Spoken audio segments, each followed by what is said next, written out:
Welcome to the Warriors and Wardens podcast, formerly the Origin Canine podcast.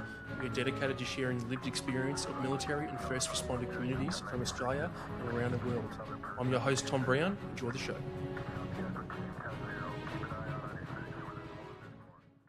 Too easy. All right, g'day boys and girls. Welcome to another episode of the Warriors and Wardens podcast, formerly the Origin Canine podcast. And today we've got another one of our online guests. We've got Jayden Elphick. That's how you pronounce it, Elphick, right? Yeah, you're all over it, mate. Sweet, from Perth in Western Australia. Welcome, bro. How you going? Yeah, good, thanks, mate. How are you? I am very well, thank you. That's good, mate. Mate, you've listened to the potty, bro. You know the score, man. I want to hear a bit about you, but mate, tell me about the first time we met, because I want to talk about that just for a second as well. Yeah, I recall that canine section over here in Perth. You called in to do a bit of a presentation in relation to Origin Canine and the equipment and stuff that you use, and a couple of the handlers did a demonstration for you.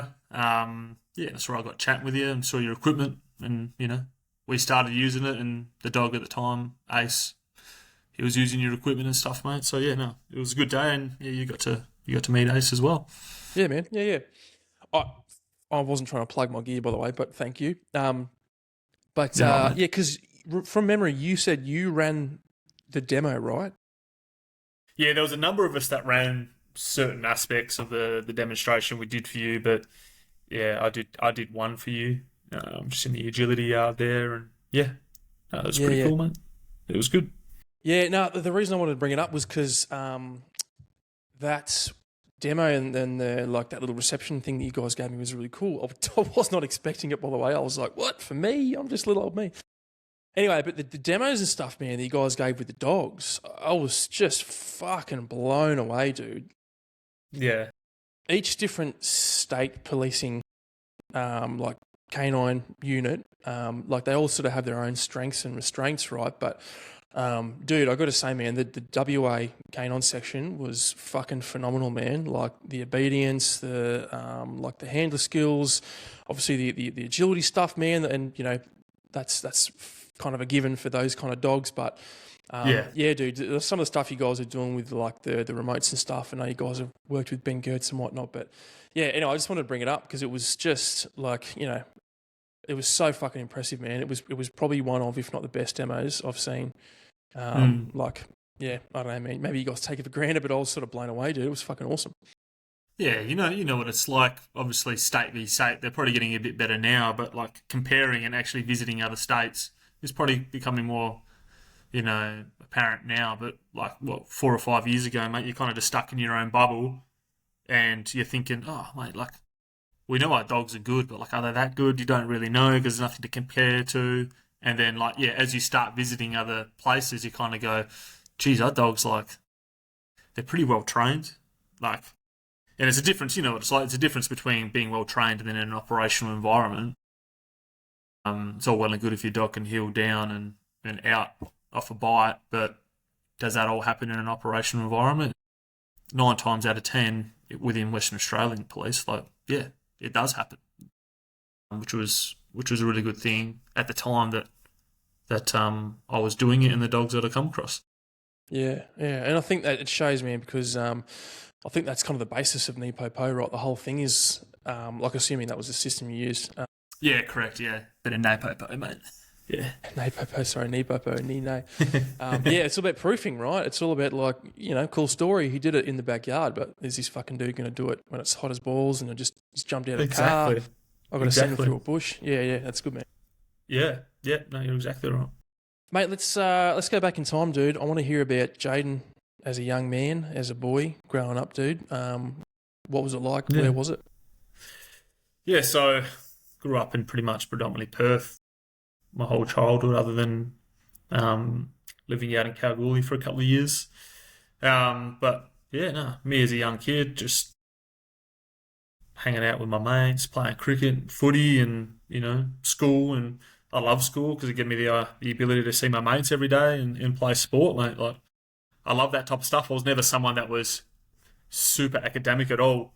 I'd get by with C's or B's, and I can hang out with my mates. sport was everything to me, and it really shaped me to, you know, be a leader at that time and, further into my career. Yeah. When you say sport, what are you talking? Rugby, cricket, all of the above? Nah, it was cricket and like AFL over here, yes. Yeah, growing up, mate, it was every weekend playing footy in AFL in winter and cricket in summer. And then you add the flavour of I was a private schoolboy, mate, so go easy on me. Oh, Over me here, too. Me yeah, too. that's right. Playing, sport Thursday or Friday, then playing it again on the weekend with your mates. Like you look back on it now and you think you were hard done by at the time, but now it's like, fuck, that was the best.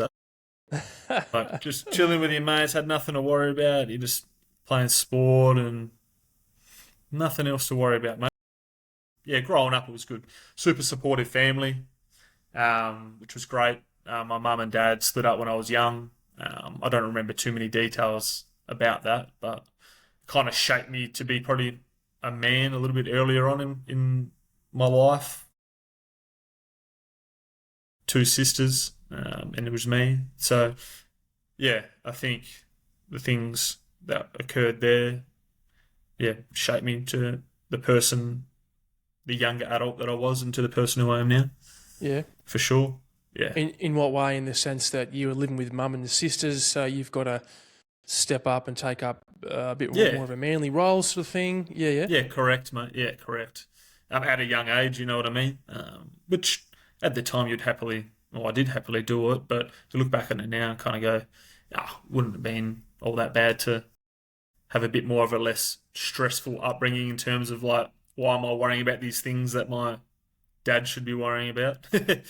Where, he wasn't around, so it was more on me. But I look back on it now and it was a blessing in disguise because it really shaped me in terms of my ability to communicate with people, and having that ability to be calm. Like, I know you have all these parent-teacher interviews when you go into school, mate, but every single one of them said, like, I would always be well above my years in terms of how I was and how I acted.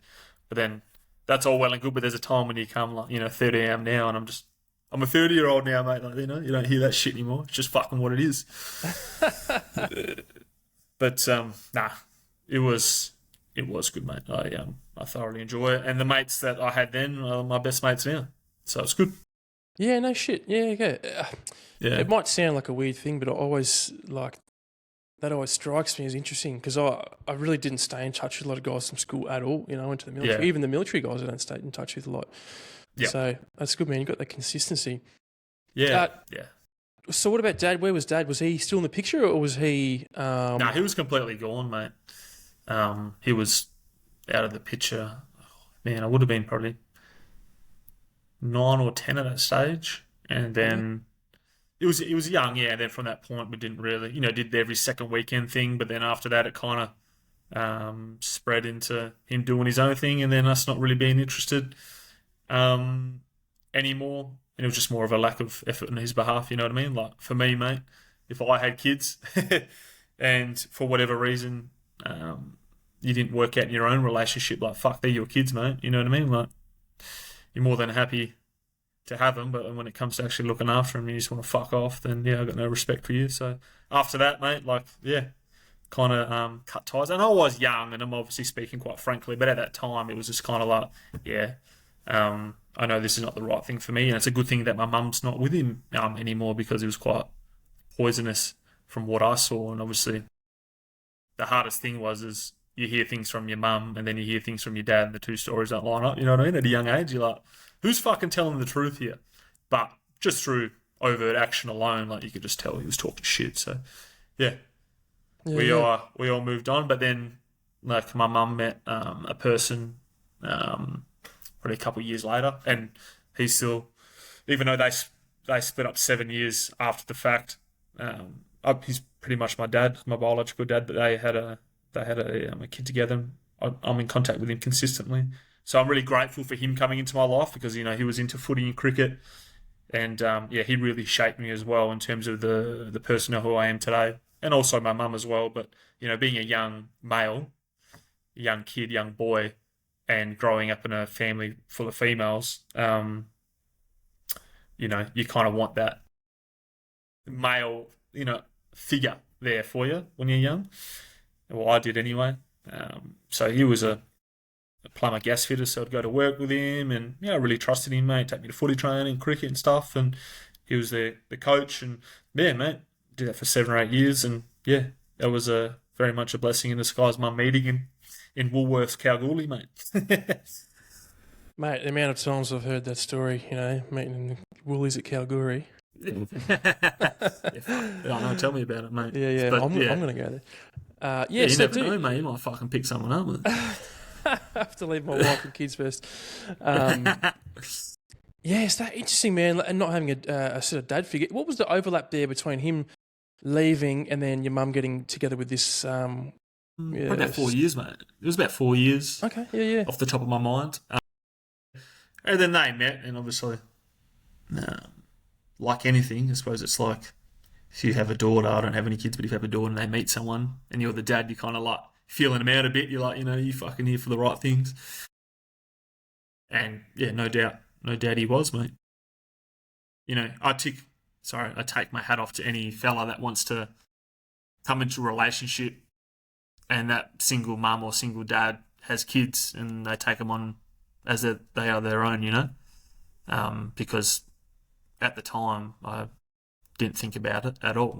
I didn't need to, but now as an adult you look at it and go like, fuck, like, mate, you took on 3 kids, you know what I mean? 3 kids at a young age. Like, not many people out there would do that, you know what I mean? So, it gets you a little bit emotional when you think about it, because if it wasn't for that, his name's Gary, if it wasn't for Gary doing that, like, we still would have been fine and Mum would have been fine, but maybe me as a young male growing up might have lacked that male father figure relationship. Like, I had my granddad and stuff, but they can only do so much. Yeah, and I know I'm sort of honing in on this dad stuff. I'm trying to get an idea about sort of who you are today. But when you say your dad was probably a bit toxic, what sort of stuff was he doing? Just a bit of a manipulative guy, or was he sort of? Manipulative, drugs, bit of domestic violence towards mum. Not that I ever saw it, but I'm sure later on the podcast we'll talk about it. But this kind of shaped me to joining the police, mate, because you have that upbringing where it's like, well, I know that's not right. What can I actually do about it? Because, you're only 10, mate. You're fucking 10 years of age and you hear these things like, what the fuck am I going to do? You know what I mean? Yeah. Now, what do you mean hearing stuff was like, you're there yelling in the bedroom sort of thing? And there would be yelling, but it was more like he would tell us something and then like mum would tell us something and it's like fucking stuck in the middle. And then you'd hear some yelling and stuff. I suppose I'm not thankful that it occurred, but I'm thankful that none of us as kids really saw it. But yeah, more yelling and stuff. And then as we got older, more come out that mum talked to us about. And yeah, it was the best thing for them to do the split per se, which was hard at the time, but yeah, I'm grateful for it now. Yeah, it's a hard thing, man. When my dad was about 13, his dad left, and my dad struggled massively, for years and years and years, and he was real hard on us kids. There was a big sort of floating effect. So that's, like you said, man. I guess in a way you're lucky, that Gary's come along and he's sort of ushered you into that through your teenage years into becoming a man. That's a good thing, bro. That's a very good thing. Yeah. Him and my granddad, did an awesome role, and I'm not going to shine the light off my mum too much because she played a massive role as well. But, being a young boy, like, I wanted that dad figure where I can go kick the footy with him or play cricket, watch cricket, do those things. And that's, Gary provided that and stability, and it was good for what it was. Yeah, nice, man. And what about cops? Were you, obviously, like you said, you sort of seen and heard a few things going on in the family home. You've now got this new male role model in your life. Is anyone guiding you towards, say, cops or military, for example, or fireys or anything else like that? No, not really at that time. They came to year 10, 11 and 12. I had a mate, his dad was in the police. he retired as an assistant commissioner. So catching up with him and seeing my mate like consistently at footy and his dad, like I'll just yarn to him about what he's doing at work and what's work like and stuff. And that really interested me, and it probably created a spark within me to go, well, if I fucking want to do this, like it's real. I can talk to them and it give me a reference when I applied, and yeah, I was in and off I went. Nice, man. How old were you when you joined up? I was 18. Young as, bro. Yeah, I was young, yeah. I was a cadet first for like 6 months, and then I joined up, and then yeah, I was in it for about 12 years after that date, which was good. But like, it's funny because you look at people and like anybody that asks me and they go, oh man, I'm 17, 18, what do you think I should do? I should be like, go get some life experience first. Yeah. and then join. And like, even though it was only 12 years ago, like being a 18-year-old and applying and getting through was rare, you know what I mean? Because they wanted that life experience. So I suppose I was one of the luckier ones to get through, and it never really held me back. But I think the reason why that life experience kind of showed through my interview and the selection criteria was the fact that I was doing things at a young age that necessarily kids that age wouldn't be doing. Which was, it was good. It's like I said before, it was like a blessing in disguise in some aspects because it allowed me to join it at a younger age and not really differ compared to a 25-year-old. Yeah, so that was good.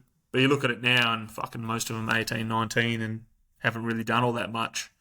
But that's just the way the recruiting's going because they just don't have the, I suppose, it's just not like 10 years ago when you'd get a number of people that have life experience or trades or university degrees wanting to try it. It's more, we're so short-staffed that we'll kind of take anybody. Yeah, it's interesting, Like I've seen a heap of stuff, man, all the different state police, like recruiting interstate, recruiting internationally. It's just it's unreal, man. Unreal. Yeah, no, you're right, mate, but it's just like, what do they expect? What do they expect? It's,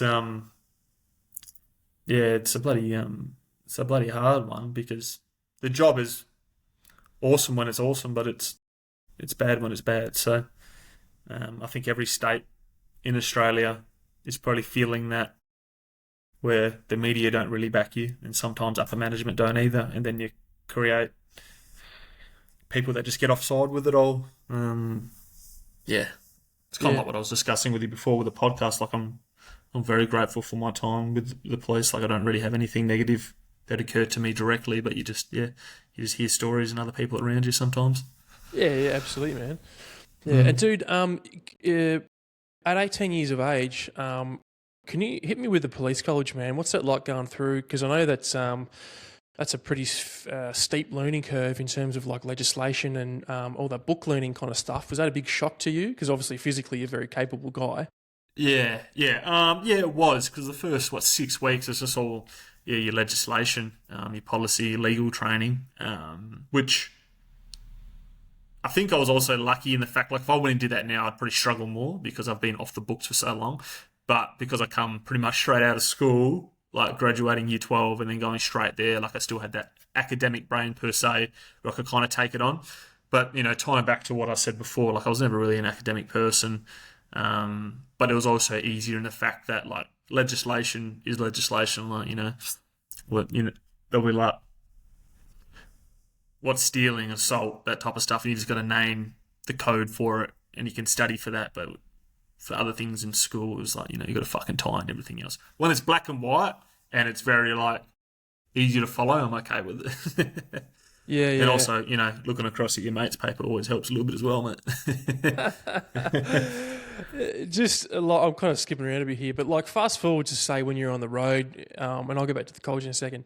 Fast forward to when you're on the road and you've obviously got all this fucking legislation in your head, and you could probably recall, theft is, line 1, and robbery is line 2 or whatever. How nitty gritty do you have to be on the road, like minute to minute, do you have to be able to like, oh, hey, that is, theft, Article B, subsection Yeah. 5, whatever, like, or are you just like, I know what theft is and it's section 2 or whatever. I'm just Yeah, pulling this like vernacular out a of my ass, by lot, the a way. lot of the time they don't really question you, mate. Like they know what they've done is wrong. But I always tell people, well, someone told me when I was kind of going through, like when you arrest someone, it's all about suspicion. You know what I mean? So you kind of got to know the offences per se. But you might arrest someone for a robbery, and then after their interview, they might get released for a stealing and an assault. But you just got to understand.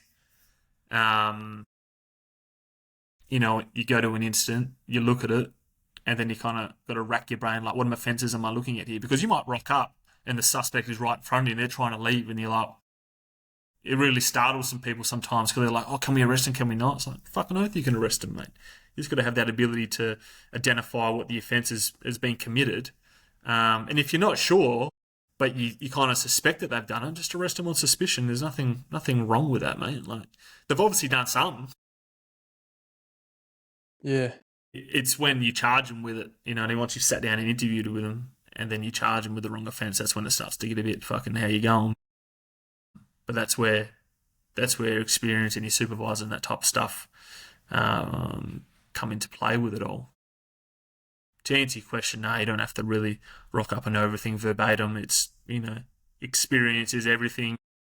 Back when I graduated, it was you'd come out and you'd be with a senior person and you'd really learn a lot from that person in terms of operational policing, because it's a complete fucking difference compared to sitting at a desk at the academy. As we all know, in any type of employment, it's different to what you know. So yeah, it's not too bad. Just experience, man. And what about the rest of the college? Is that pretty easy for you? Obviously, learning how, some driving stuff, bit of fucking weapon skills, pepper spray, that type of shit. Yeah, probably the first 6 weeks was the hardest for me with all the bookwork, and then after the fact, it was, just your weapons training was okay. Like, obviously they're going to push you, and quite cutthroat in the fact that if you're not good enough, you don't get through, which is a good thing. Obviously, you hear different stories of different people doing certain things and they still get through, or you know what I mean, or they don't.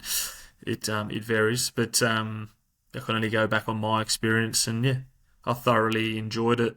At the time, you're like, this is fucked, but afterwards, you kind of go, like, I've still got mates from the squad that I stay in touch with consistently. I'm really big on that. I'm really big on keeping in touch with your mates and building those relationships no matter where I go. Like, I could tell you now, every place that I've worked, I still talk to probably 50% of the people, and I've built real close friendships with them all. Yeah, that's good, man. And that's like, from what I hear in the cops, that can be a bit rare, man. Like, in the military, it's you're always all in the same place at the same time. And I think in the cops, you do move around a little bit, right? So sometimes maybe your team's not that tight, or today you're working with someone that you've never seen before and you'll never see them again. Is that kind of how that correct. is? Yeah, mate, that's correct. Like, you obviously have your team that you're with on the shift, and that stays the same way, but it just varies with who you're working with on your team. Obviously, if you're a brand new person, you'd generally be working with someone that's more senior, if possible, and if you're more senior, you'd be working with someone that's more junior. So when I joined, I'd be working with like a senior constable or a first class constable nearly every shift, because that's the way to do it, and that's the correct way per se. Where now you'd have junior people working with other junior people, and that's just the way it is now, because they're just lacking that seniority on the front line for whatever reasons. And what's do you remember what your first job was? Yeah, it was actually another canine handler. Me and him worked with his together on my first ever shift. His name's Wade Emery. He's at Canine now with his dog's name's Doom. But yeah, it's quite funny. My first ever shift was with Wade. We were both working at Cannington GDs, and yeah, it was just a fella. I think he did a burglary and he was just running on foot on roofs and stuff like that. And we just got there, and I think we arrested him. But yeah, it I thought this job was sick, you know what I mean? Like, this is what I joined up for, you know? Fucking people running, fucking burglaries. And then you soon learn you'd be sitting at hospital with fucking people, like, consistently. And all stuff you didn't realise that you did. But still, I still enjoyed it for what it is. Like, it was good. Yeah, yeah. And Yeah. how long were you on the road before you went to Canine? I was on the road for 6 years. Yeah, 6 years. So over in Perth, I worked at a police station called Cannyvale and Cannington. Cannington 24-hour station. It's a real busy area. And that's kind of where I learnt my craft per se. When I went through, like after working at GDs to a canine section, like they'd really be looking for people that would go work at these stations where you have to work and you have to make decisions and you got to know what you're doing because, you know, in the long run, you're going to be working by yourself with the dog. So I really put myself in positions where, you know, I ran certain things or I went to jobs where you had to make decisions so you really learn from that and, you know, you benefit it in the future. But I went to Cannington not knowing I was going to do canine, like after 5-6 years there, like, yeah, I just kind of had that idea in my mind that that's what I wanted to do. Yeah, and what? Give us the rundown on what life is like as a beat cop on the road, man. Yeah, back in those days, like it was quite good. Like you had the resources, mate. Like you'd have 5, 6, 7 cars on the road, and you'd have, you know, there'd be an offender on foot from a burglary, and you'd have like five cars rock up, you know what I mean? All helping each other, having fun, getting the job done. And members of the public at that time, you could tell they were a lot more at rest because the visibility of police was a lot higher compared to what it is now. They obviously do a great job with media and that type of stuff where people can visually see it on their phones. But when it came to 2 o'clock in the morning and someone's breaking into your house, the response was a lot better, and I learned a lot more then because I was working with people that had done the job for years. You know what I mean? Like there's a fella on my team that he'd only done GDs for like 20 odd years, mate. You know what I mean? And you just fucking get paired up with him, mate. You'd show a few shortcuts, but you get the job done. You know? So it was good. Yeah, I thoroughly enjoyed it, and I'm a big believer in doing your time and learning before you can apply to go start doing these specialist areas because it really shapes you to the person you know. If you want to go work at a station where you do fuck all and nothing ever happens, one, they may not take you in the first place at these specialist areas, but you'll get caught out because during scenario training or even live environment jobs operationally, you'll get caught out, you'll make the wrong decision, you'll get flustered, something will happen, and then it'll just be a consistent issue. So it's, yeah, putting yourself out there. You know, you can control what you can control, and you can control where you work and how you work and what you do. You know, if you want to do fuck all, that's great, go do fuck all. But if you want to go places and do certain things, then put yourself out there. Yeah, and what does that look like, dude? The like proactive policing. From what I understand, you can sit in the station or your car or whatever, and you know wait for the radio to, and then you go to a job, or not go to the job, for example, and then to be proactive. What does that mean? You've obviously got a history of places that typically get burgled, or you know there's an area that's a shit area. What does that look like? Yeah, it kind of ties into both things, mate. It's like knowing the trends of the area, you know. So, you know, just be looking up intel-wise on our computers, what's been getting hit, what's been going on. Because you might have been on weekly leave, you know what I mean? You might have done your 4 shifts, had a couple off, and then you're back and there's a new trend. So looking at intel-wise, what's been getting hit, burglaries, etc. And, you know, you're never not going to know how much stuff you've deterred just by driving around in that area. But, you know, there's been instances over my policing career where, you know, just intel-led, you know, patrols of an area have led to people getting arrested, and you know that trend stops. The other thing is just knowing your local area, mate. So that's why it's so big. Local knowledge is everything, because you get teed up with someone that's worked there for 3 or 4 years. They know the crooks, they know the houses, You just wait at the fucking local drug house around the corner, mate, and you're gonna get fucking who's who walking around there at 3 o'clock in the morning, and that always leads to everything. So yeah, local knowledge is everything, mate. And if you want to sit in the station, like back then, like if you were sitting in the station, people would be like, "What the fuck are you doing? Let's get out. Let's go chase some shit." But now it's like, yeah, it's just purely reactive, just because of resourcing. Even if you had the same amount of cars on, like we did, 10 odd years ago, you're getting tied up with the paperwork that, a simple job all that time ago might have taken you an hour, where now it might take you 3 or 4 hours just because of the arse covering that you have to do. And like, I understand it that times change.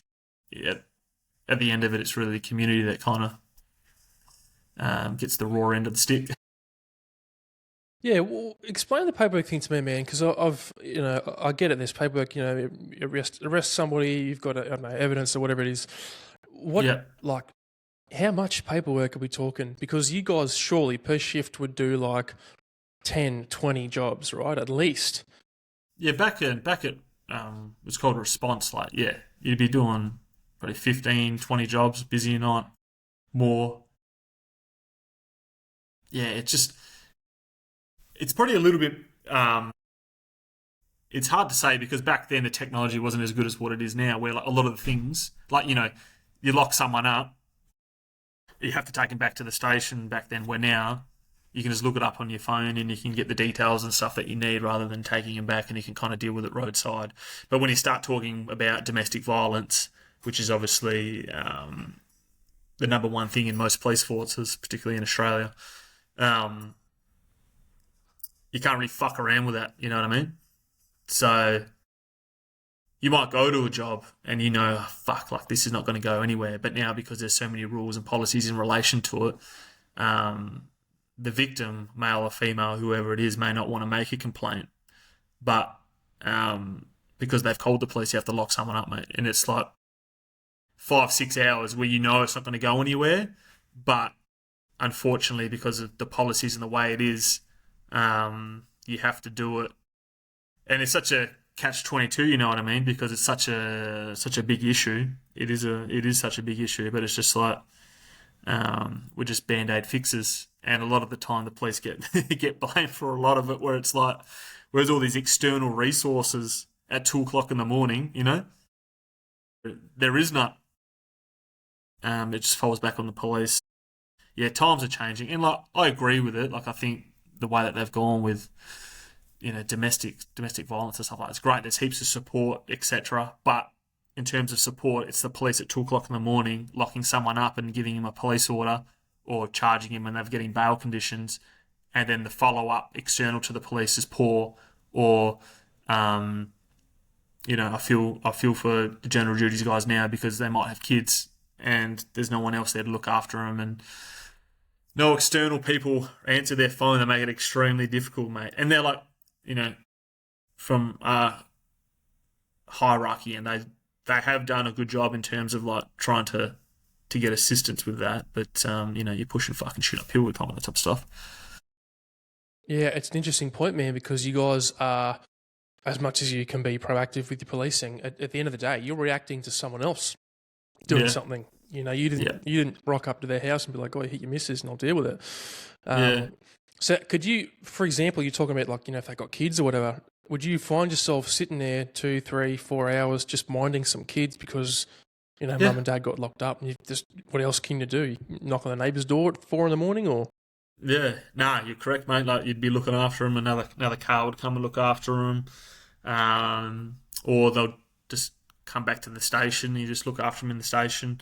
Yeah, there's so many variables, and that's like future employment after the police. Like, not because so much, like you don't really have many qualifications that come out of the police, but I tell you what, you've got some fucking management skills. You have the ability to, as long as you're a good copper, everybody's different, but 9 times out of 10, man, a GD's copper, mate, they've fucking got a tool bag full of all types of different shit.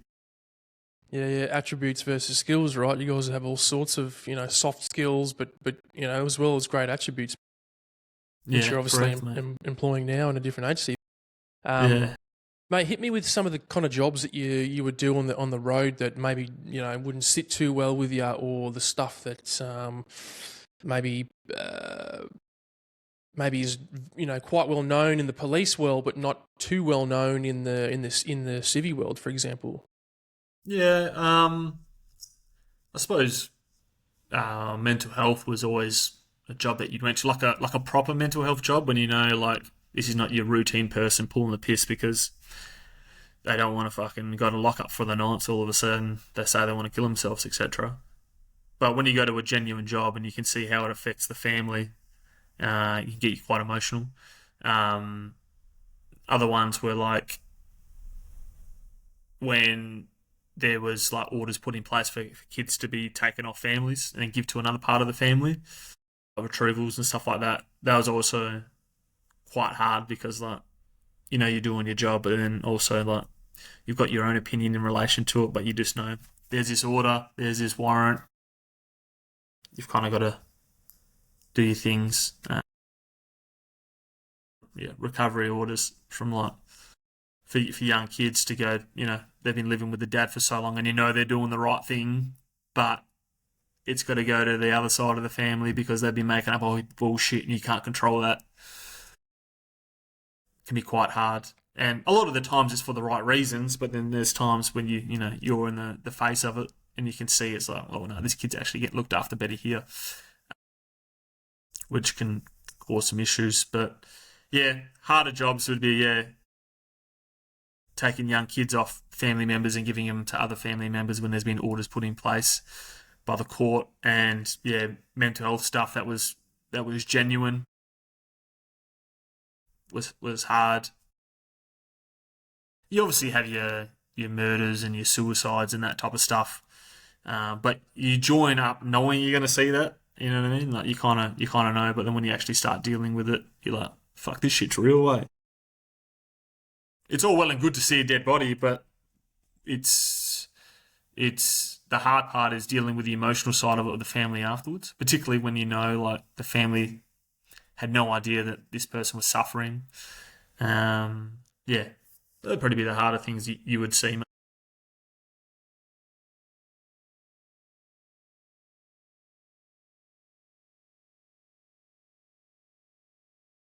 Yeah, you touched on a couple of interesting points there because, yes, you go into those kind of jobs expecting to see a certain kind of thing and you'll see it and maybe you can process it. But I think that relatable part would probably get you to you, man. Like, the stuff you're talking about, what do you call it, child relocation orders? Like the recovery type of thing from the court. Yeah, and that's obviously that's something you've experienced in your life. Was it harder to do jobs like that were relatable versus, say, like a messy murder, for example? Like in some aspects, yes, but in some aspects, no, because I could relate to people's point of views and their side of the story, and having that relatability allowed me to talk to them from a place of experience, and a lot of people listen. Like a lot of the times when you go to these child recovery things, mate, it turns into a shit fight, like it fucking goes off. Screaming, crying, fighting. Oh, mate, yeah, and then family rock up, and then it's hard. It's hard. So because they're aware of something's happening, you know what I mean? Because other agencies have tried. I never really I didn't look forward to it at all, but if that come across the desk to say you got to do this, it'd be hard, because it is relatable. Because you just don't know if that's the right decision. You're relying upon the court to go off a couple of people's opinions and witness statements and stuff like that, which we all know sometimes is not the correct thing. I lock someone up from doing a burglary or hitting their missus all night, and they are the world's worst person, and then you see them in court, they're all suited up with a fresh haircut saying they're a victim of the world, mate. You know what I mean? It's just how it plays out, which is unfortunate, but at some points it could be relatable. Yeah, and I'm reading between the lines there with a couple of things too. Obviously, you're talking about that, that custody disparity, right? Mums versus dads sort of thing. Yeah. And then touching on the court stuff, dude. So obviously, you know, if you're a proactive dude, you're running around locking up the baddies, and then you go to court, and it's a whole different ball game. I think that's an aspect of policing that I've not had much to do with in terms of like talking to people. Yeah. Hit us with the court stuff, man. Does that fuck you off a lot? You know, you've just busted your ass, blatantly seen this dude or dudette doing something bad, and then all of a sudden they're back on the street. Earlier on in my career, it did. It really did. Like, you know, you'd pull a person over on their phone, which I never did. I didn't really give out tickets, but you know, it'd be like $1,000 being on your phone, but then someone that's broken into your house and stolen your car, mate, they get off with fuck all. They get nothing. You know what I mean? Especially if it's a juvenile, let's get dealt with under the Young Offenders Act, where their punishment is nothing, because that's an option within the Young Offenders Act, is do nothing, or they get a caution, or they go to the juvenile justice team. It's called JJT, and it's just a bunch of meetings where they try and counsel them. You know what I mean? Like, it was a bit, that type of stuff got me offside. But as I went on in the career, like, if I'm going to allow that to affect how I work, then it's going to do my head in. So I just came to terms with it, and, you know, pick the battles that you can kind of win, or point your point or prove your point across. But even though the police want the conviction rates at court and want us to win, you know, you gain a lot of benefit of someone being on bail for a long period of time before that court date. You know what I mean? Like, say it's a family violence thing or an assault thing where you've got them on protective bail to not go to that person for an extended period of time until their court date. Like, that's a win, you know what I mean? You've put measures in place to allow them to be protected. Like, I know it's only a bit of paper, but in terms of how the government and the police work, that's really all we can do. You put these things under law in place, and it can be a win, and sometimes you don't win it at trial or at court, but yeah, there's other benefits to it. I'm muted again. For your bigger jobs, so let's just say, you know, you're just rolling around and it's just some fucking idiot, you know, yelling in the middle of the night or whatever, and you tell them to fuck off. Does every job that you go to result in having to go to court and do paperwork? No, not everything, mate. Like, they are getting a lot better now with just dealing with things on your phone. Where blokes back in the day, you'd have to take them back to the station and process them that way. So yeah, they are getting better. The main thing that's just getting worse, but I can understand it, is just domestic violence type of things. You caught me mid-chew. You're right, mate. You keep chewing, man. So you mentioned before, right? You said you rock up to a job, something a bit confronting. Maybe there's a bit of emotion involved. What does that look like for you when you see something, you're confronted with something that you're not happy with, or that's relatable, like you were saying? What do you do in that instance? You know, you obviously go through the motions of the job, whatever. Yeah, but emotionally, probably more. What do you do when you get back in the car? Do you talk a bit with the partner, or is it just like, fuck, next job? Yeah, I think earlier on in my career, when I wasn't like a senior constable, like, you just get on with it. But then as like you start working with more junior people, like, I would always be open to having those conversations with them. And you know what I mean? Like, a lot of people are really receptive to that. And a lot of people enjoyed working with me because I had the ability to kind of go, how do you feel after that job? What did you learn? What did I do wrong? You know what I mean? And really having a debrief after the fact. And that debrief is not like, hey, let's talk about this now. How do you feel? It would be like, fuck, that was a shit job, man. Like, how do you think you went? You know what I mean? Oh, let's go get a coffee, have a chat. There's a lot of ways of doing it. You know, some people like the abruptness of going, oh, fuck, like, that was a shit job, let's talk about it. But some other people, you'll be like 2 or 3 days later and be like, hey, if they're bringing it up the job 2 or 3 days later, you know, you got to fucking have a chat with them. But for me, it was, just talking to your colleagues, talking to family or friends. But it's always hard, you know what I mean, talking to people external to the police, because sometimes they just don't understand and get it. There's no fault to their own. They just don't do it, you know what I mean? I don't know what they do for their occupation. I'm not going to know the feelings that they go through. Yeah, and is there any sort of official policy, for example, around that sort of stuff, like, you know, debriefing or mandatory psych sessions, for example? Anything like that going on? There is nothing mandatory. If you go to a critical incident, like the police psych will reach out to you, and they are getting, you know, quite good with that. which is a good thing. Any critical incident, they will reach out, or they try to reach out. But more back 10 years ago, no, it'd be more if you asked for it, but not a lot of people did. Yeah, yeah. Did you have in those early stages on the road? Did any of that stuff ever take a toll on you? Like you had to fucking have a breather, reach out to a psych, debrief with mates, have time off work, anything like that? Nah, I've always been quite good with that type of stuff. Nothing, like hand on heart, nothing has really affected me from the job per se, other than probably what we'll talk about later with Ace. But in terms of on the job operational things, no, I've been quite good. I've got a good family partner, and you can talk about those things, and there's no issue. Yeah, that's awesome, man. That's important, dude. Yeah. So, mate, when did canine come in the picture for you? When were you sort of thinking, oh, fuck, running after baddies is cool, but what if I had a savage dog that could bite them instead? Probably about 2 years before actually getting in. Like, I applied twice. Yeah, I applied twice. First time I went there during the selection phase, got fucking bit by one of the dogs on like the third day in, which fucked me. So, it was just one of those things, and went to hospital, got cleaned up, and then the following year I put back in again and got through. The selection was tough and difficult, and which I can understand why. And yeah, once I was in, it was fucking best job I've ever done.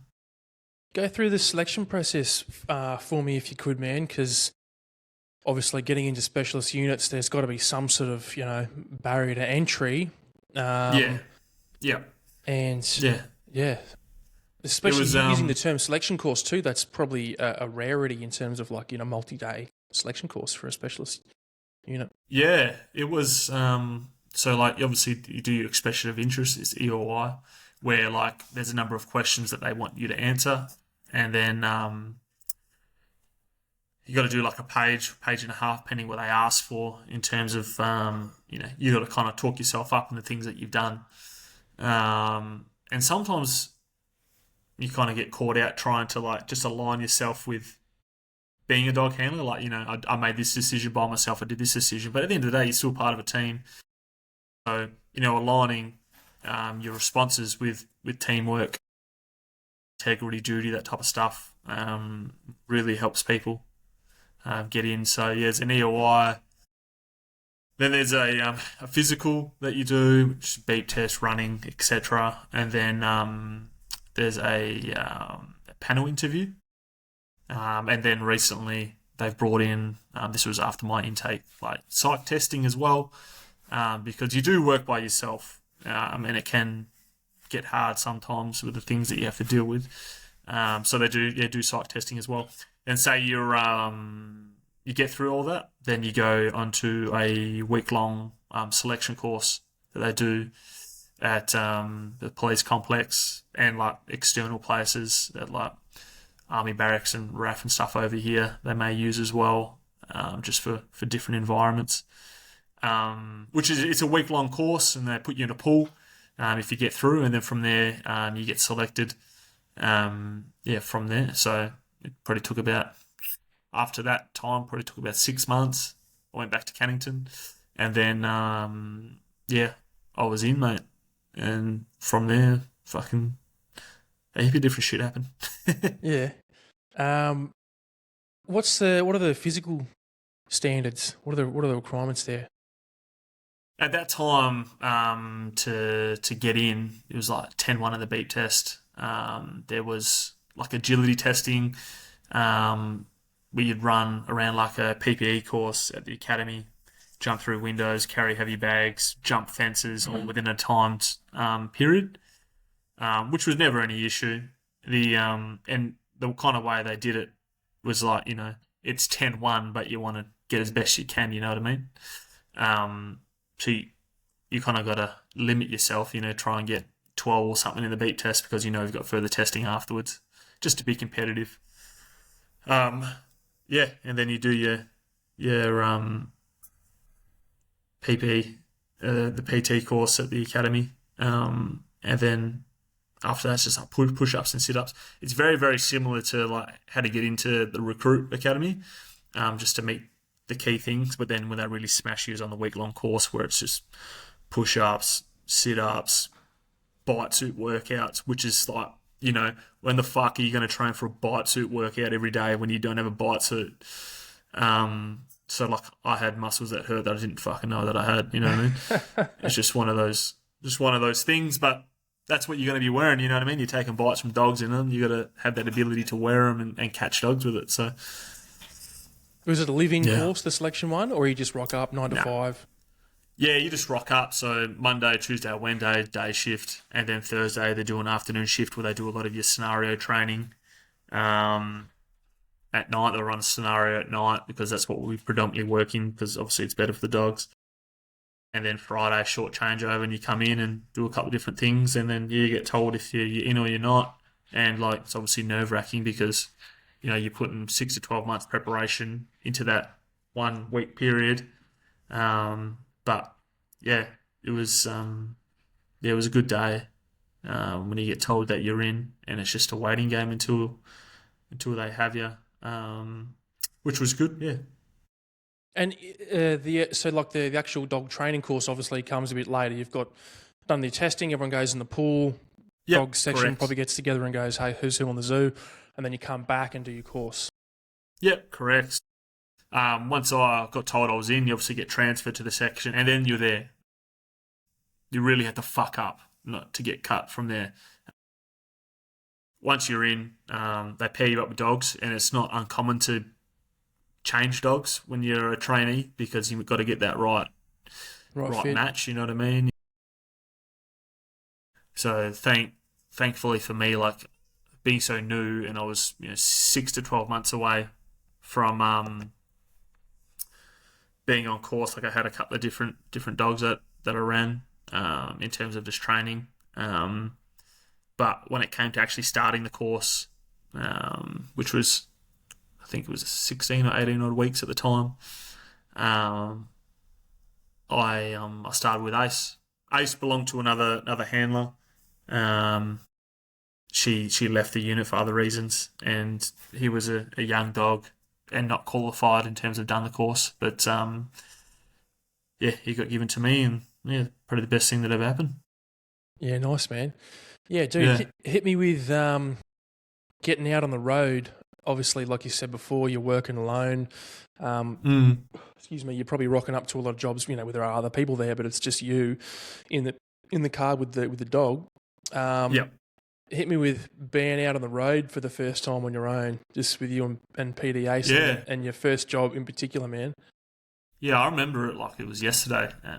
Pretty much we had the ceremony to say you're all ticked off, and that was great. Like they did a really good job with that, getting ticked off ceremony, and they're like, cool, man, that's fucking it. You do 2 weeks of like mentoring with a senior handler, like you just go job to job. So pretty much as soon as I pulled out of the gates at Maylands, which you came to, like there was a police chase going on, probably about 20 minutes away.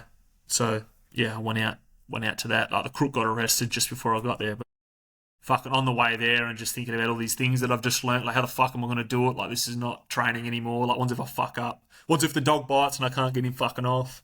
Like just all these things that you worry about, but then just over time you just don't, because you just rely upon your training and what you know. Yeah, I pulled up to that, and at that point I was like, fuck, this is what I want to do. This is sick. Yeah, nice, man.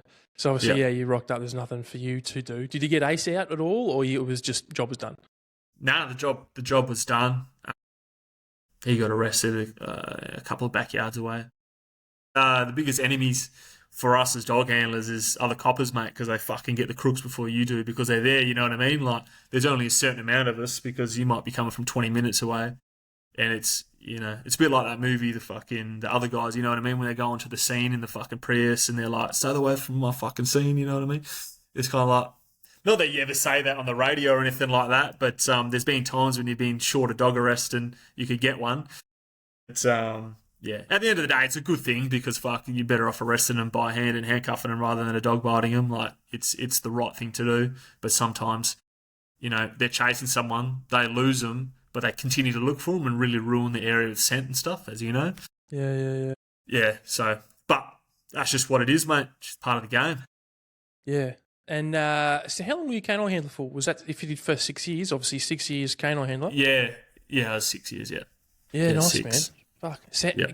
how many jobs are you doing per shift? Like actual jobs, man, get the like- dog out, not just, rock up and there's nothing there. It would vary. In summertime, you might get a couple of jobs a night.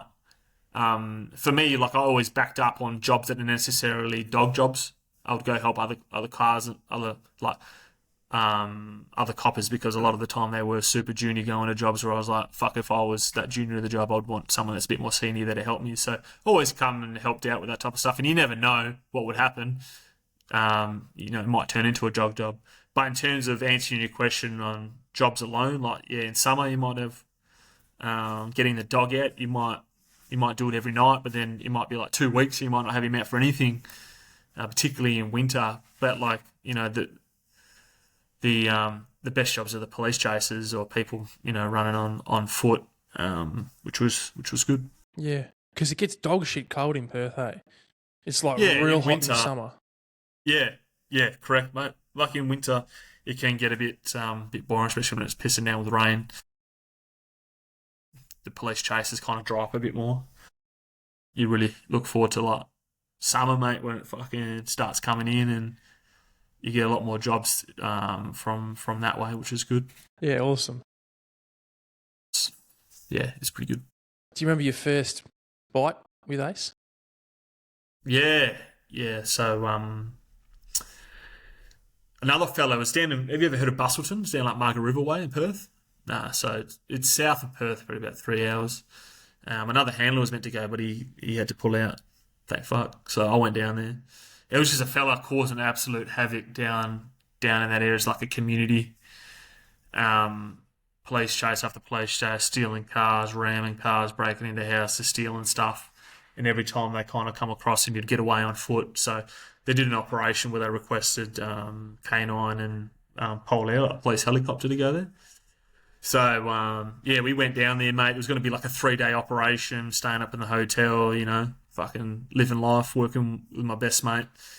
And literally the first house that we hit, the fucking crook jumps the back fence, and we're on. I was like, fuck, this is it. He's running he jumps into a house yard, and I'm in the adjacent yard. So, we're running together up along the fence, and Ace is, looking what the fuck was, who's Dad yelling at? And we've come out, exactly at the same time on a street, and he's looked at Ace, and I've looked at him, and I'm like, fucking get him. So, yeah. Ace did the business. It needed work. It was his first ever apprehension. But nevertheless, he stopped him, grabbed him, and took him to the ground. And then the other coppers come in and grabbed him, mate. That was probably the best job I did with him, because I didn't get many bites with him. A lot of people kind of to give up. Over the years I ran him, which is a good thing. It wasn't all for bites for me. I still got a lot of enjoyment out of people giving up. But yeah, that's my first ever job with him, and I remember it was yesterday. Where'd he bite him? It was on the leg, on the quad. It was probably 80% clothing though. Yeah. His dad, because he's Ace was from Tur Kennels over in Queensland. I don't know if you know him. TYR? Yeah, correct. Yeah. Who runs that? Is that Cole? Oh, no, Tia. Yeah, it's over there, and his dad was a police dog for Queensland, and talking to the breeder and the trainer that Ace had. His dad's first ever apprehension fucking did more damage with his nails, mate. But he built a lot of confidence out of it, and we had Gertzie as our trainer at the time, so we kind of just mimicked that scenario a number of times, and he gained confidence out of it. But for a first apprehension, he bit his leg, and then fucking held to most of the clothing. So I was happy you stopped him, and because it's the biggest thing, man, as a dog handler. If your dog doesn't bite, you're fucked. Working by yourself, management are not going to have it. it might happen once or twice. You might misfire, but if your dog's not biting, mate, then it's a risk to yourself and to management, because they're not going to send you out with a dog that's not going to fire when it needs to fire, because it just becomes a risk to yourself. Yeah, true, man. It'd be like having a weapon that wouldn't fire. Oh, exactly right. And for whatever reason, it happens once or twice. Like, you can work on it, but if it's going to be a consistent pattern, then yeah, sometimes they look good when you're wearing a bite suit or doing hidden sleeves and stuff like that. But when it comes to live environment, it's the same as people, isn't it? Like, you do all this training, but when it actually comes to the live environment, sometimes it doesn't turn out the way you want it to. Yeah. Did you ever have any not failed, or maybe, yeah, did you have any failed engagements with Ace, or was he pretty good? Nah, I didn't. Nah, it was fine, mate. Like, I didn't have many like actual bite apprehensions with him at all. It was purely just that one. During that period of time when I was handling, like, there was a big investigation in relation to canine handling over here and the use of police dogs. I think I remember that. Yeah. Yeah, so like a lot of the handlers were kind of apprehensive of biting crooks, when you could kind of, if you could arrest them or find them with the dog without biting them, that's what management wanted. You know what I mean? Which is fine, and it has improved drastically compared to 5 years ago, where handlers are making better decisions. Like, if my dog is indicating in a bush area, then that's really, really good. I can put in the area and get, hey, coppers, he's in here somewhere within the next 20, 30 metres, have a look, and 9 times out of 10 they're in there. As long as you know your dog. I think, yeah, it was rough at the time. Older school handlers are kind of like, well, this fuck shit. But the newer breed that are coming through now are really adapted to it and kind of gone, well, we've got to do a canine challenge now. So the dog gives a proxy in an area to where the suspect may be. You challenge, so it'd be like, police canine, come out now with your hands up, or release the dog, you may be bitten. And if you don't hear anybody or they don't surrender, then, like, yeah, you can go in with the dog, because, the dog could be fucking giving a proxy on a cat, you don't know. But fucking 9 times out of 10, the crook will come out. Or, once you're working with your dog and you really know they're not pulling the piss, someone's there, you'd be like, cool, that's cool to contain this. I'll come in with you guys. But if he runs, then I'll deal with it. But if he's laying doggo in the bush, then just arrest him. And 9 times out of 10, they're laying doggo in the bush because they know cops are around. Mm. So it's just a way of... And that's how I handled, mate. And, like, I never had any issues from upper management because I did what they asked. You know what I mean? I ain't no hero trying to get the most dog bites that the section's ever seen. Like, just do your job and you'll get looked after. Yeah. And even though you've got the dog and a lot of people given up, are you still going hands-on a fair bit? Or, as in, like, do you leave a dog in the car, you go and do a job? Or depending what the job reads. Yeah, pretending what the job reads, I would like, at that time, it might be different now, but at that time, like, it would be if it's a juvenile offender who's like 15, done a couple of robs, he's going to jump a back fence, I would kind of, all right, I'll leave the dog in the car for this. Because at that time, the scrutiny that you'd get from it would be quite high. And they would never say that you can't get your dog out, but if you did it and bit a person that necessarily could have been arrested by using no force at all, then yeah, they'll have something to say. But you don't know that, right? You don't know if the fucking person is going to jump the fence or not, or run. But yeah, just based upon the time, and it worked for me, which was good, mate. Like, yeah, I look back on those times and I don't really have anything negative to say about it, because I thoroughly enjoyed it. But what I can say is, like, having a good dog made it easier. Because if I had a fucking shit or a kind of a dog, mate, like a dog that redirects, or you don't have that trust in your dog, then that's when it becomes difficult, because he's your partner. If you don't have trust, then you're gonna cause yourself some issues. Yeah. Yeah, 100%, man. Were you guys using Nipopo back in the day when you first started, or was that something that came later? No, that was there when I joined, and yeah, it's a really good method of training. Like, compared to dogs that I heard of, I didn't see that I heard of before, where redirection issues were quite bad. And then Napopo came in, and the quality of dog was a lot better. And then we had, because Ace was dual purpose, he was obviously a body dog and also did drug detection, pretty much all the drugs other than cash. And they were getting really good results. It's just like a Band-Aid fix at 2 o'clock in the morning where there's no lab on. And, you get some good pinches that way, which was really good. But, yeah, fucking good times, man. Take us through a detection job, man. What does that look like? Yeah, fell short staffed with any, drug dogs, or it was late at night. You'd purely just would chuck a dual purpose dog through, and it'd purely be like a Band-Aid fix where it's like 2 o'clock in the morning. Local coppers have stopped a car, and they suspect something's in it. You chuck your dog in there, and you know what? Like, some of the dogs might have been better than the labs. Normally speaking, the labs do a better job because that's all they're trained for, you know what I mean? Over a long period of time, you'd probably get better results with that. But for a Band-Aid fix, like you'd be getting pinches, you'd be getting indications, and people would be searching those areas and they'd be finding things, which is pretty cool to see. That I was lucky with Ace because he wasn't like a pure Malinois where he'd be going ballistic and knocking things over and fucking causing havoc. Is very docile in that type of environment, which was good. Yeah, and I imagine that would help too, rocking up to a job where the dog's not required, but you're going to get out and assist somebody else. If you've got a dog going fucking spastic in the back of the car, it's probably escalating the situation. Oh, yeah, mate, you're right. And then just creates frustration with the dog. Like he was a fucking unicorn, mate.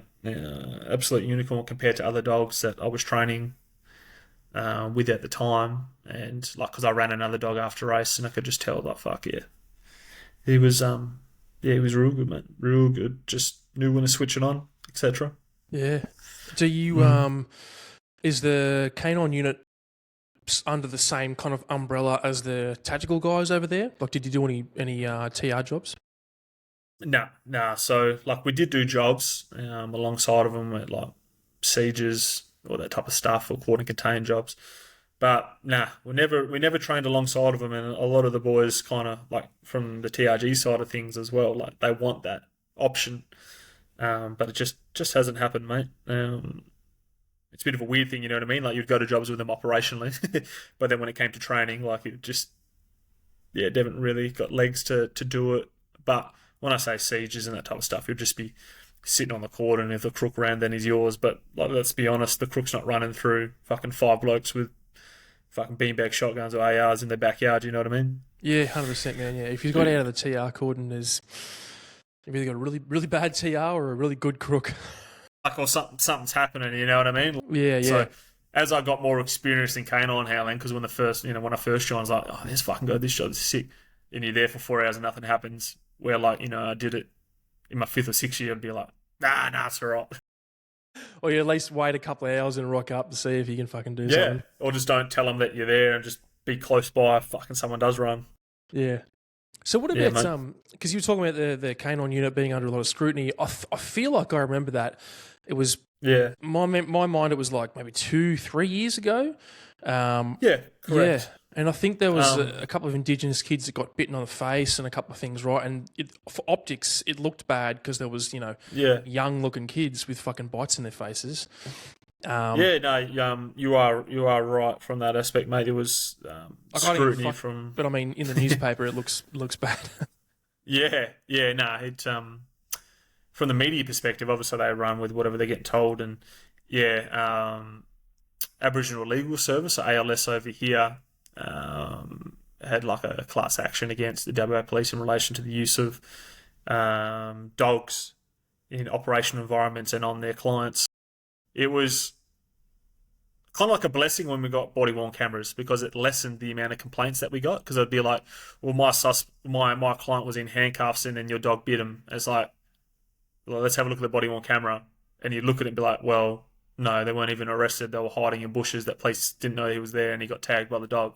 It's a completely different story of saying someone's arrested on the ground in handcuffs, and then a dog bites them. Like um, yeah, there was a heap of incidents that were like that, but the use of body worn camera and implementing them, obviously in the police, but within canine, it helped a whole lot more. And as a result of that, a complaint would come in. The supervisor would just review the body worn camera and go, "No, that's fake news." You know what I mean? Fake So news. yeah, like pretty much, mate. Yeah, and then we implemented like new training methodologies in the way that we deployed operationally. And like I said before, like they were good things, you know what I mean? Less people were getting bitten, but the same amount of people were getting arrested. Like you can't complain about that. You just got to be smarter about how you deploy your dog, and that's just the world that we live in. So I'm all for body worn cameras in that aspect. Like yes, have they caught people out? 100%. If you get the wrong supervisor or management and they're looking into things, you're always going to get caught out no matter what you do. You could be the best police officer in the world, but if you get someone that's looking for things to complain about, you're going to get caught out. But 9 times out of 10, when the complaint's from an external place, body worn cameras were really protected us. Yeah, nice, man. Did you ever get saved by some body worn footage?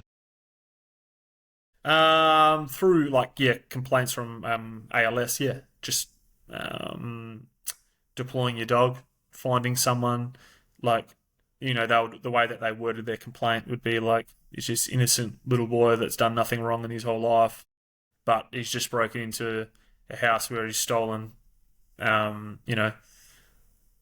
thousands of dollars worth of jewelry and assaulted an elderly lady and then jumped their back fence, and then I find him hiding in a garage with the dog and swear at him. And then they put a complaint in because I've sweared. They look at it, they complain about it, the complaint comes through and they go, well,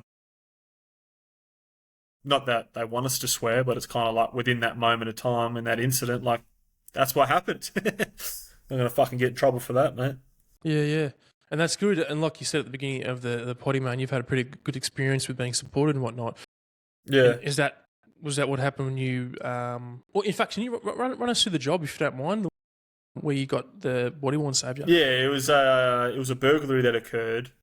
A 90-year-old lady, like asleep in bed, wakes up to a young, at the time 15-year-old in her room stealing her property. She starts yelling. He hits her. So she's just obviously at that age, doesn't take much to fucking welt up and start pissing blood. So we rock up, see her, and she doesn't know what's happened, obviously. She's frightened out of her mind.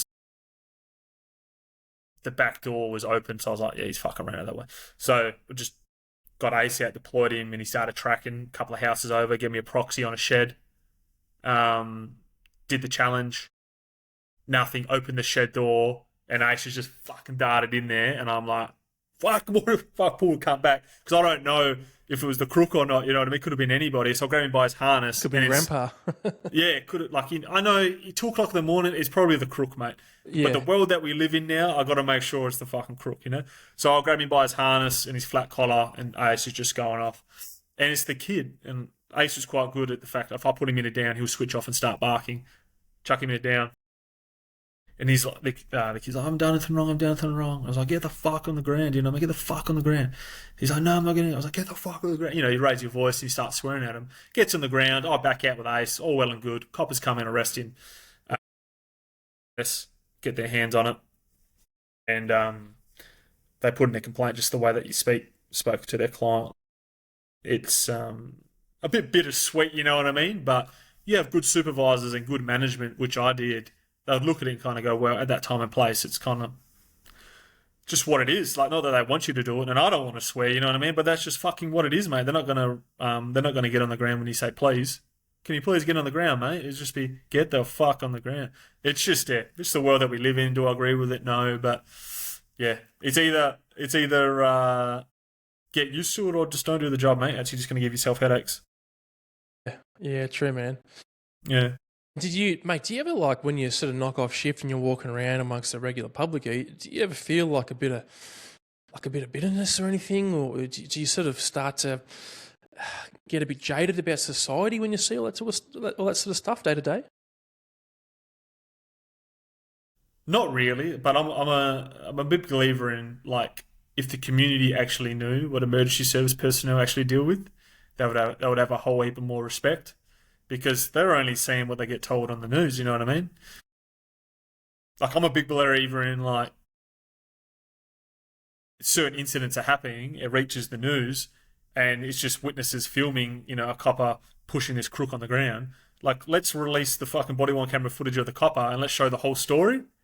Um, that's kind of where I get a bit bitter or jaded with it. Like, show us the full story. Like, I know the news has got a job to do, but they're really running off like fuck all information.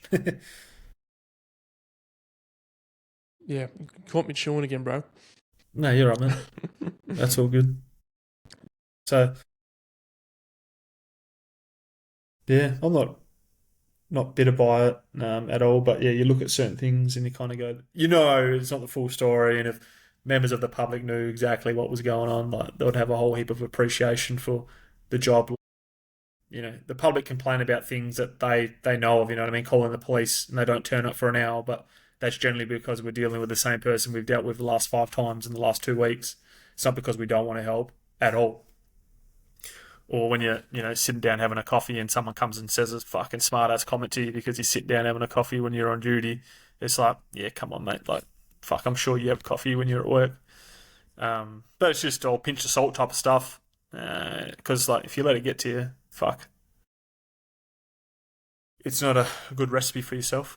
Yeah, just make you bitter and twisted, man. Yeah. So, dude, hit me. Let's start talking about PD Ace, man, because obviously he's dog you've had from the beginning. Yeah. Guy's been running for a while.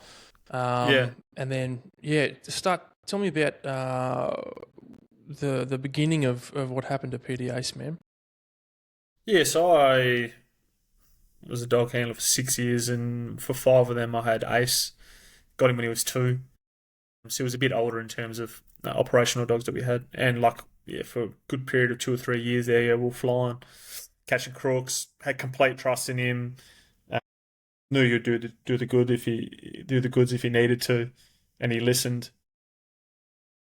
And then we got insurance, and part of the pet insurance through Waypole, and through that the dogs needed to go get a checkup, right? And we went into the vet, and they were touching Ace all over, feeling for different things, joints, etc. And they felt just near his back legs there was like a lump, and I was like, fuck, I've never felt that before. And that's pretty much where it all started. So from there, when he got scans done, it turned out to be like a cricket bowl size tumor within his stomach. It wasn't attached to anything. It was just there. Obviously something that size. I was like, fuck. Like, and always quite positive, because it's like with dogs, man, that you don't know that they're hurting, and you look at him, he's like, mate, like 2 days ago, I was tracking in the bush and found something. He was completely fine. Like, what is going on? So yeah, it started to be quite real that the dream that I was having was not going to be forever. So we got scans. Yeah, it turned out to be like a cricket bowl sized tumor. He had an operation and they removed it. There was talk of not removing it because of where it was. Could have caused issues, but I said, like, yeah, let's sort that out, get that out. So got it out. Part of that process, they do scans of obviously the whole body, and from the tumor, like, cancer kind of riddled his whole body through his lungs and everything, and you could see it on the X-rays. And yeah, at that point, I knew my time was limited with him, which was fucking heartbreaking, mate. Like, it was, to this day, it's the hardest news and things that I kind of had to get through. But to Ace's credit, like, he didn't shy away from anything at all. He was just being his normal self. And then, like, through that, Waypole was so good, man, because you hear so many different stories of dogs where it's kind of like, well, the likelihood of him being operational is so very low. Let's just cut him or put him down, or retire him. Where Wapol were not like that at all. They were fully supportive, paid all the medical bills. So he had that operation. From there, he went and did like chemotherapy for dogs at a place in Perth, which it ain't fucking cheap, mate. It ain't cheap at all. But Wapol didn't shy away from that at all. They fronted up from their perspective. And at the start, it was good. Like, they were managing it all. There was no more spread. Even though he had cancer within his body, there was no spread at all. And I was like, oh, cool. Because I was still, after his operation, a couple of months off, after that, like, we started working with each other as a recommendation from the head vet from where he was getting his treatment from. He was still operational and still finding people. And every month we'd go in there for treatment, and he would get x-rays. And for like the first 3 or 4 months, there was no more spread. They were all staying, the cancer was in his body was all staying the same size. And then over a period of a month, mate, they went from not moving at all to like it's like doubled in size now. And they tried different chemotherapy with him, and it didn't really have a great effect. It kind of just made him feel sick, diarrhea, vomiting, and then this went on for about 10 months. So it's probably like 2 weeks before he passed away, where I was just sitting at home and he started bleeding through his nose. And I was like, oh, fuck. Like, you know when you're sick and you feel something like, fuck, that's not right, you know what I mean? Like, oh, what's this, what's that? And you look into it too much. Man, I was Googling, I was watching him, I was doing all these different things, trying all these different things to assist him with his diet and stuff, but you just knew deep down, like, at the end of the day, it's going to take him eventually, which was the hardest thing for me to know. But when you start seeing it, like, visually, you know what I mean? It's like blood coming from his nose. I knew, like, time was coming close. So that happened, took him to the vet. They checked him out. They're like, look, it could have been from could have been a bit of sand that's nicked something inside or anything like that. So I was like, yeah, that's what it is. Yeah, fuck yeah, sweat, no worries. And then 2 weeks after that, I was on duty driving into Maylands to start my shift, and I've pulled up to another police officer that was walking outside of Maylands police complex. There's like a one-way in, one-way out thing. And like, you know when you drop a dog's like food bowl, like, you know, the little food bowl, the silver ones that you give them to, and you drop it and it makes that fucking loud racket. I heard that in the back of my car and I stopped and I was like, what the fuck is that? And I opened the back of my car and Ace was having just a seizure in the back of my car. And like, I rip him out, he pissed everywhere and he couldn't control it. And yeah, that was the day. Like, he ended up getting put down. So from there, man, like, fuck, I don't know. I've never cried as much as I did that day. Where the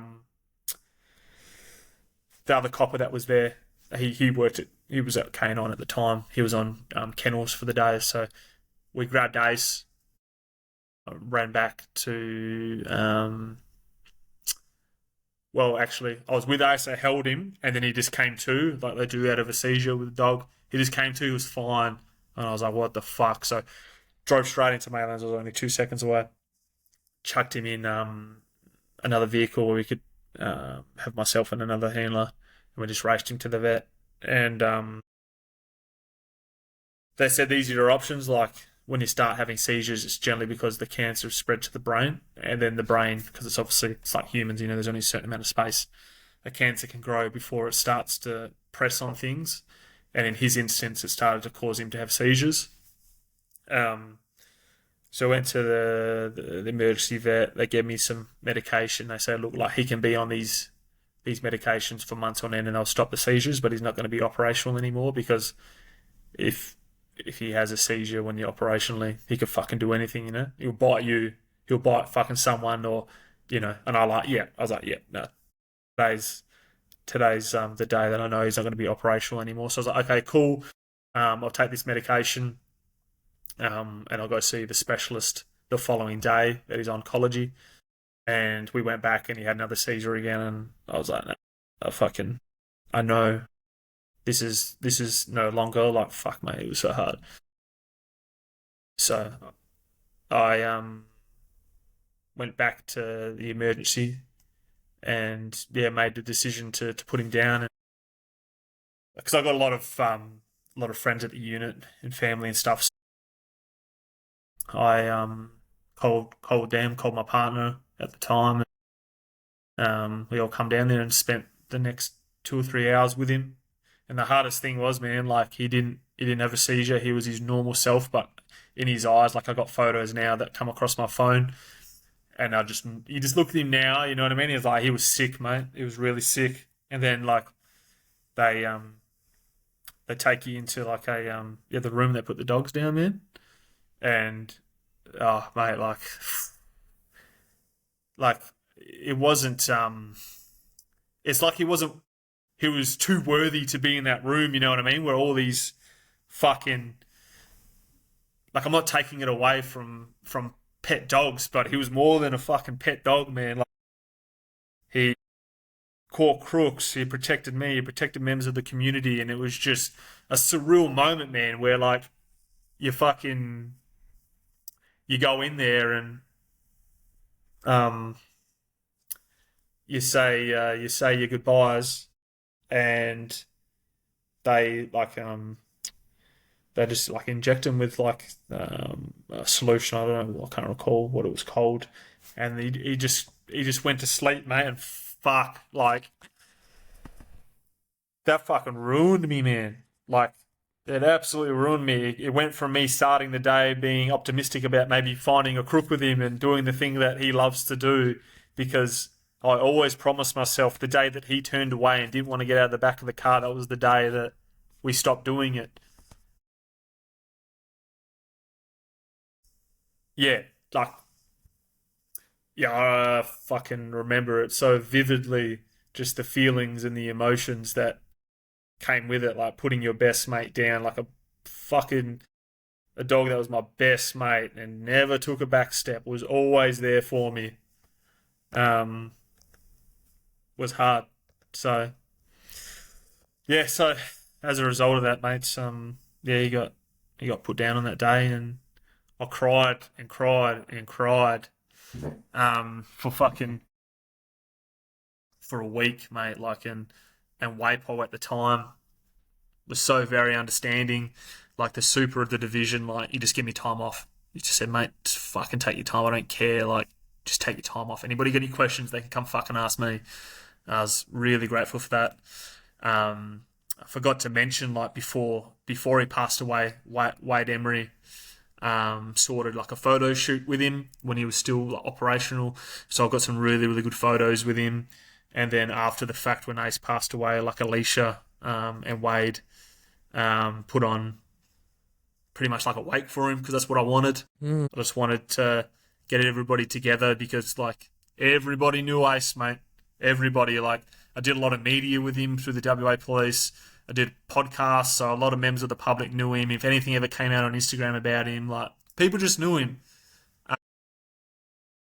So I wanted to have a celebration of his life, and we did that at K9, and Alicia and Wade did an awesome job with that, and I'm very, very, very grateful for the work that they put in with that, because yeah, it was hard work, mate. It was very hard. Yeah, shit. You got me, you fucker. Oh no, mate. Sorry, I was gonna put my fucking computer on charge. No, But you're like, it is by far the hardest thing that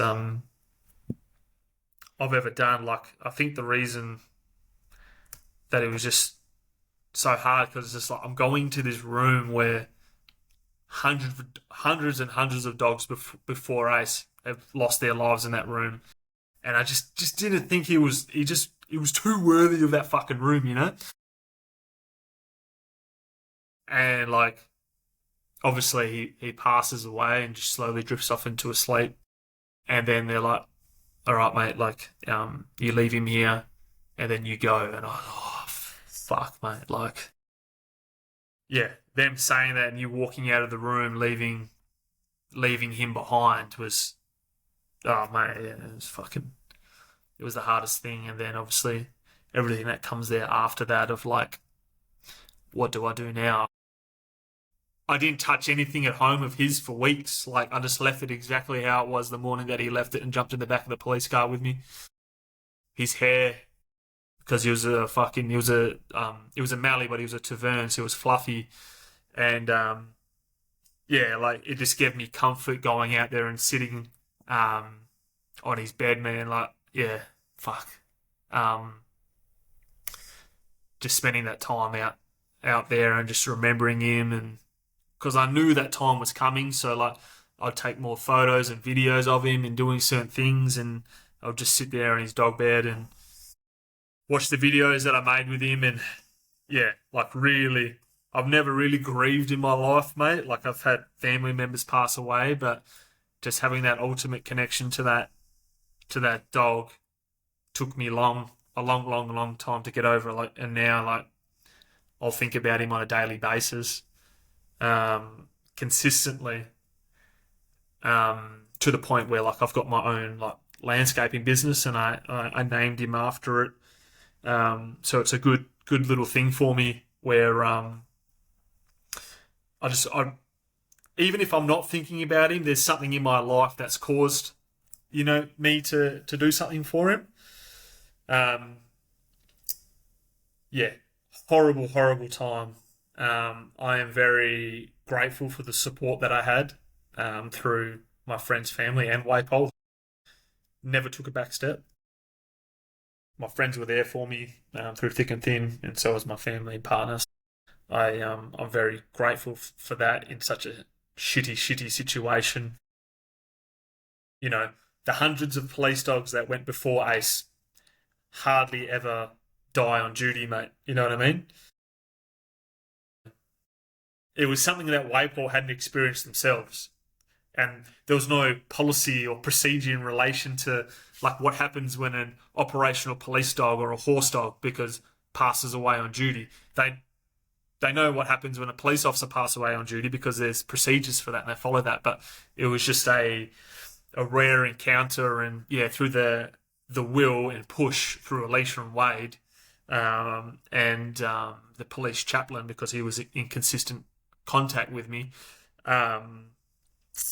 really pushed it, and I got the wake that I really wanted for Ace, even though it required some pushing. It happened, and from that, like, they've got a memorial wall now where he's on it, and other dogs. So, it's a bit shit being the first one having to go through it and fucking having to push for these things. But if it wasn't for the other handlers, Wade and Alicia, like, it wouldn't have turned out how I wanted it. You know what I mean? Yeah. And like, yeah, there was a lot of media things in relation to him, particularly because I did the podcast for the WA Police, talking about his apprehension down south in Busselton.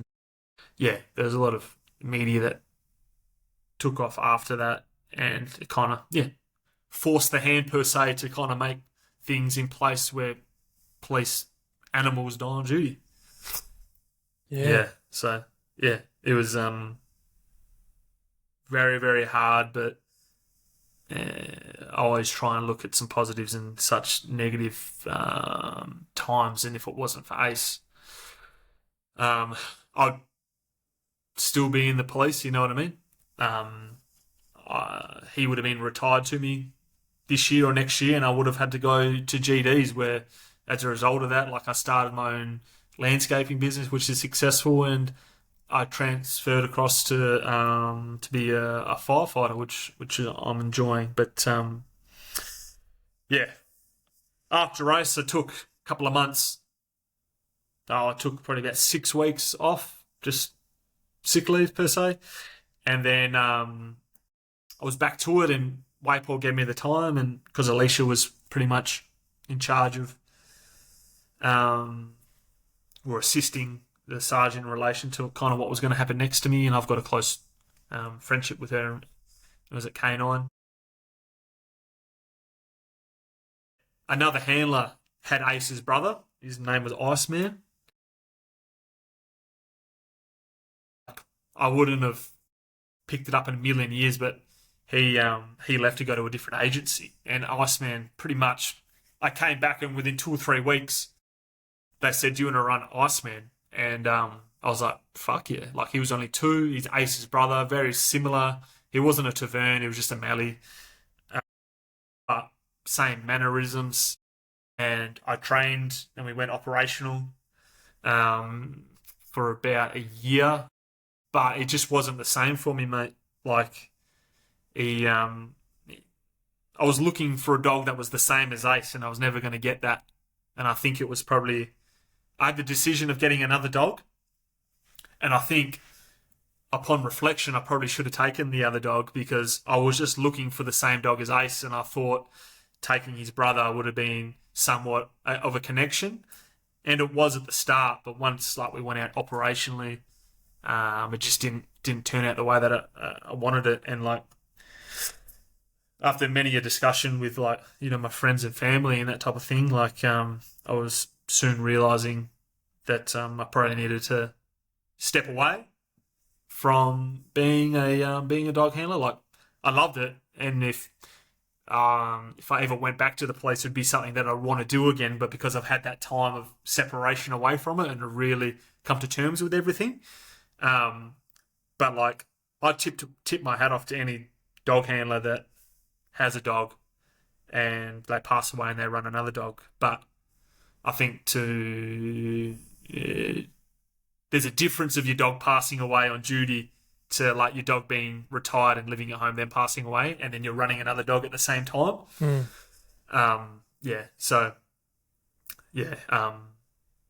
Iceman got rehandled to another handler, and I in that year period I applied for it's called DFS over here, to be a firefighter, and yeah, I got in, and I'm enjoying it so far, mate.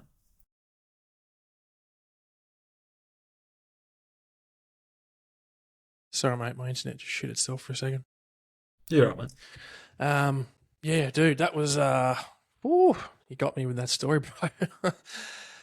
Mate, yeah, it does. It does, and like that's probably the first time I've talked about it in depth since Ace passed away 2 years ago. Like we're coming up to the 30th of March. You know what I mean? Like, they say time, heals wounds. And it does. Like, I'm obviously not as emotional about it as I once was. But, there's not a day that goes by where I don't think about him or look at his ashes or his little plaque or that type of stuff.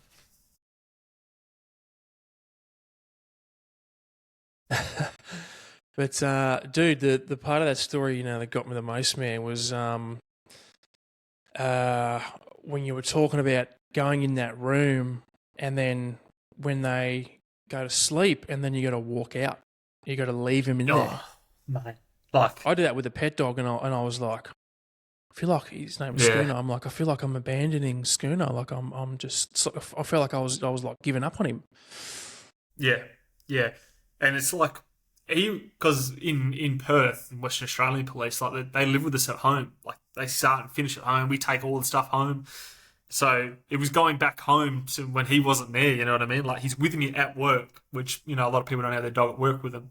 He was a fucking police dog, mate.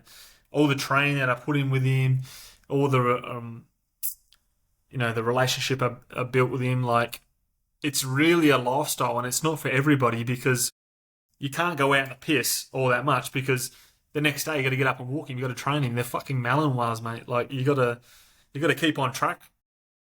They'll pull the piss.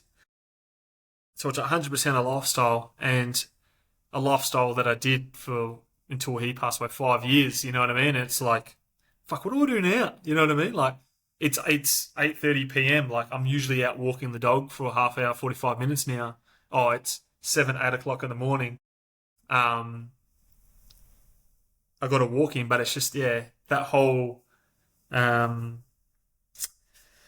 routine kind of fell out of place, and it took me ages, and I thought that I would have it back once I got Iceman, and it did for a period of time, but after that I realised, like, I need to step away from this, and the only option for me at that time was going back and doing general duties, and I did that for 5 years before, and I kind of felt like it was going to be taking a backward step. So that's why I applied externally to becoming a firefighter. Uh, and like, yeah, I got it, which is great. But, now that I've done it, or, I'm only junior in terms of a firefighting perspective, but like being a dog handler, mate, like, it is the best job in the world. That is the best job in the world. You can kind of do what you got to do. You go out to different jobs, meet different people, and like if you had the ability to be a dog handler forever in Western Australian Police, I would, because you can only do it for 8 years. Yeah. And you got to move on. You know what I mean? So my time was coming up there at K9 as well. Like, I did 6 years, and you have to move somewhere else. So yeah, I took the opportunity to move to DFS, and yeah, it's going well so far. Yeah. So what was that like? What was the process like? Making that decision and then actually getting out. Yeah. Independent. Like, obviously, throw losing Ace in there, that makes things a lot more difficult. But even independent of that, it's a difficult decision, right? After 12 years. Yeah, it was. It was a difficult decision because I thought I was going to be a copper forever. Like, I enjoyed the job, and like, I'll be honest with you, like, if I ever stopped enjoying being a firefighter, I would probably consider going back, because I've always enjoyed it, and I'd probably try to be a dog handler again because I've had that time of separation. But I'm enjoying what I'm doing. Yeah, so it's yeah. What was the question again? I kind of want to track it. Oh, no. I just meant I just wanted to hear about the transition process. Making the decision. There's obviously a big switch in identity, and yeah. It's taken me time. Like, I'm used to going job to job to job as a dog handler and picking and choosing the jobs that you want to do. Where now it's a lot more downtime. You got to keep yourself busy between jobs. Which is, I'm enjoying it. It is good, but that's probably been the biggest thing for me. Just having that downtime is something that they do talk about, and they talk to you about it during the selection process, because the selection process to get into DFS is extremely hard because it's extremely competitive. Where, like, you're choosing, we had 44 spots, and you'd have like a couple of thousand people putting in for it. You know what I mean? Where 44 spots in the police currently, you'd probably have like a couple of hundred. So yeah, it was very, very thorough. And then the academy itself was very challenging because I knew nothing about firefighting at all, mate. Like, the only time I saw firefighters was when I was policing and they turn out to a car accident or a fire, you know what I mean? I thought they just push a couple of buttons, mate, and things happen, but it's not the case. So there's so much more to it, and I learned that at the academy, and I'm still learning as a junior firefighter all those things. Yeah. I won't take this opportunity to take the piss out of you either. No, you're right, mate. Because I know everyone says, fire is the best job ever, but we still, like, I know the cops and ambos love to take the piss out of them, and there's probably a bit of back and forth, but anyway. Oh, there is, mate. There is. Like, yeah, I can obviously attest to that, being a police officer and going to jobs with them, because I got the experience there. But yeah, with firefighting, I don't know all that much just yet. But a couple of jobs that I've been to, there's a bit of banter to and from. Yeah, no, it's good, man. Yeah, so but yeah, I look back on all those things. I'm very grateful for the experiences that I had, and I often go like, what would have happened if I had a different dog to Ace? And I kind of go, nah, I wouldn't want to change it, because he was the best, mate. Yeah, 100%. He is the best. And I think, like, we spoke offline when we were first talking about this podcast. You're probably so lucky in the sense that you got that extra, 10 months with him, or I think it was about a year after he'd sort of been initially diagnosed, and then, it's, I guess you could look at it like it's an impending doom, or that you've been blessed with this extra time with him.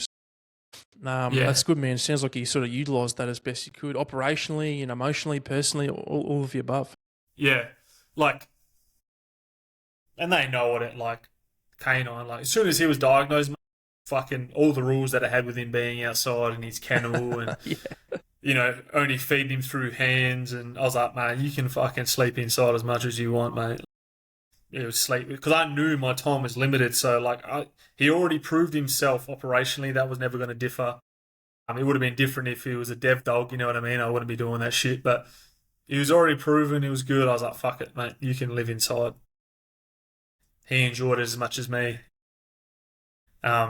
Yeah, like you said, and like I said to you, I'm very grateful for that time because it allowed me to process it a little bit more, and I knew things were going to happen.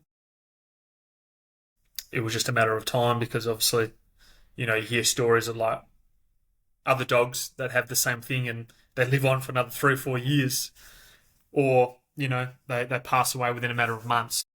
Yeah, I was lucky to have that extra time, but the reason why I got that extra time was because of WAPOL paying for those medical bills, which would have, oh mate, would have been 50, 60, $70,000 easy, through the treatment and the chemo and all that type of stuff. A lot of things that ordinary members of the public wouldn't be able to pay for, but he deserved it, and and they came to the party. So, yeah, Yeah, it's good, man. Did he, yeah, and was he cremated? Did he get his remains or anything like that? yeah, yeah, yeah. That was probably another weird day, like where you kind of they call you and say, "Oh, we got Ace's ashes here," and yeah, when he picked him up, and that was another good thing. Like Waypol paid for all of that, even though I would have paid for it all, even if they said no. But he had his ashes. They got molds of his feet, his hair, and then um, Wade did an awesome frame.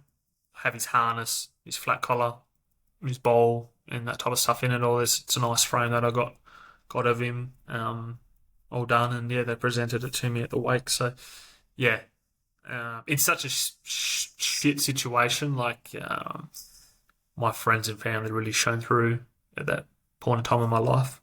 Yeah, that's awesome, dude. Awesome. And it's so good that Waypol was supportive, man. Yeah, Yeah, I had a couple of bad experiences in, where I used to work with, with dogs like that. But yeah. that's good, man. Good that there's a couple of fucking, well, I don't know if it's a happy story, but a story of Yeah. them, people being supportive, dude. That's awesome.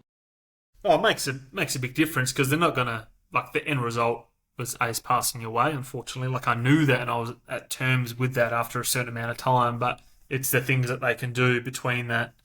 Um, you know, it's just you just remember it. Yeah.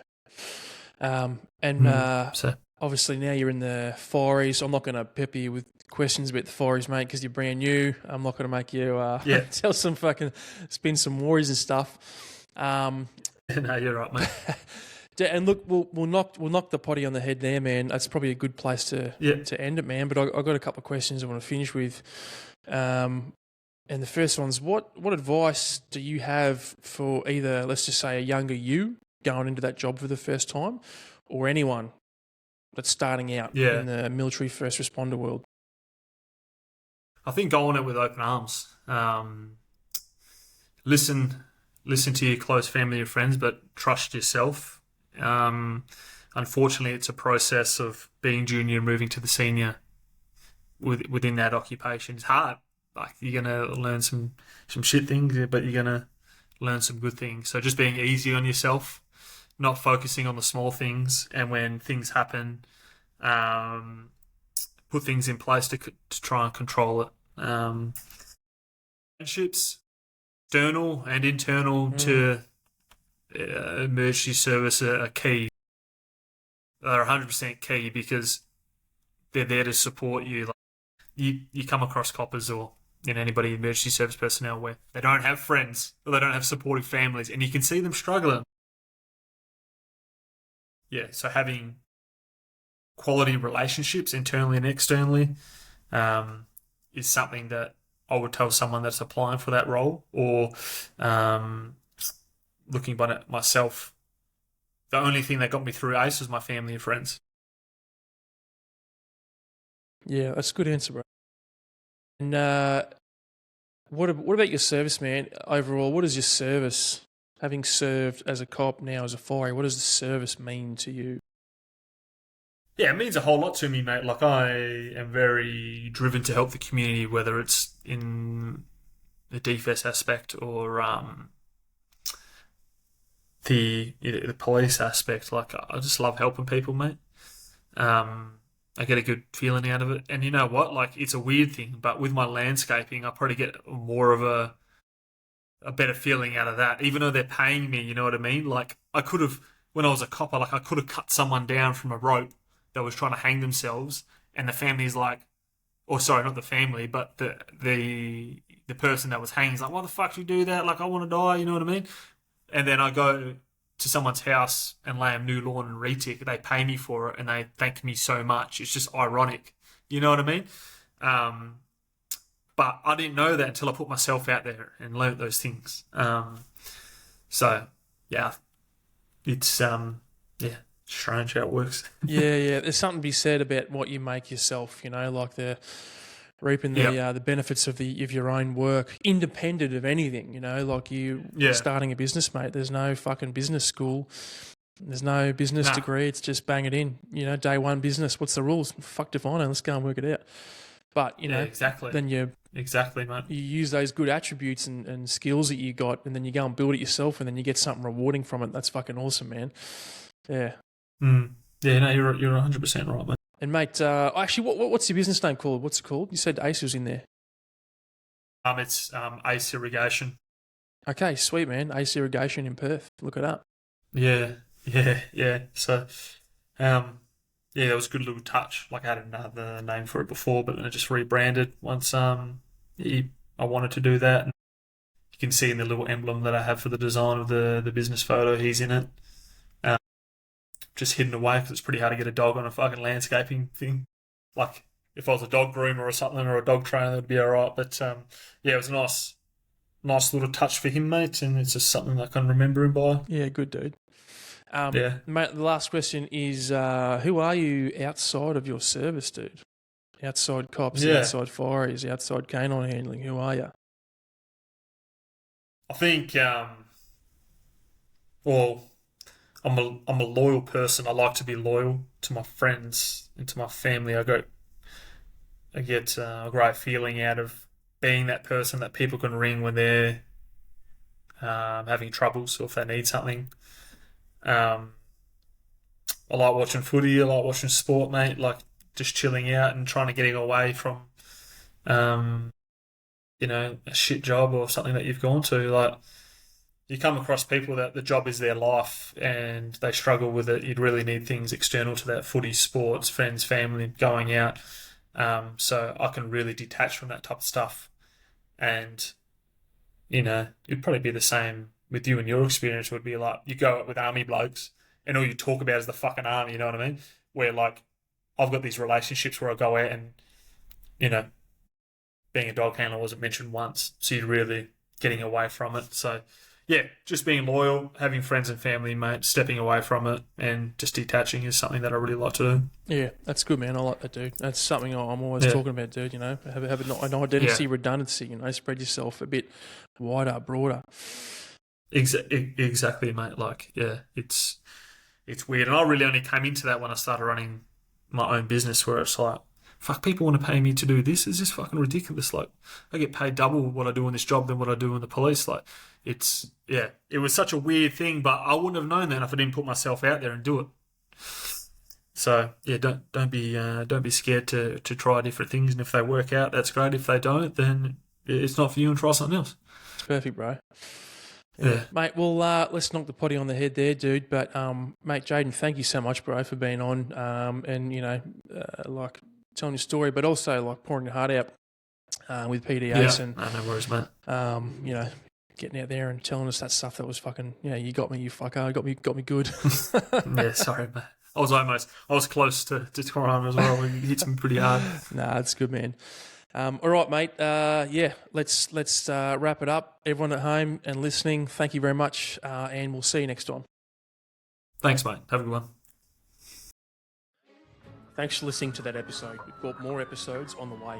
In the meantime, check out warriorsandwardens.com for keynote speaking or workshops for operational readiness and longevity in military or first responder teams using emotional well-being and sharing lived experience. I'm your host, Tom Brown. See you next time.